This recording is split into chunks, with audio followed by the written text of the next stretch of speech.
Sveiki visi gimę po vandeniu ženklu. Pasižiūrėkim periodą nuo kovo 24 iki kovo 30 dienos, kas jūsų laukia. Savaitės perspektyvos, ko vengti ir patarimas jums. Perspektyvos. Šią savaitę ieškosit žinių, galbūt ieškosit mokytojo arba savo vaikams.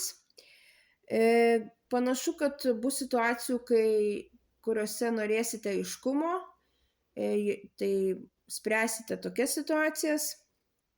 Galite susidurti su situacijom, kurios iš jūsų pareikalaus sumanumo, lengvumo ir mokėjimo manipuliuoti tą situaciją.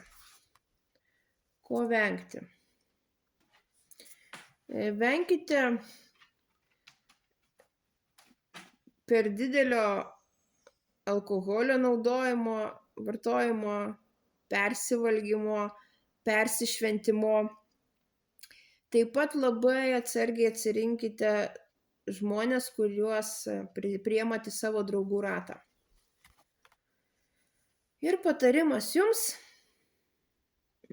veikite greitai, nestoviniuokite, tiesiog turėsit daug šansų, daug galimybių ir ta situacija iš jūsų pareikalaus labai tokio greito orientavimosi ir veiklos ėmimosi.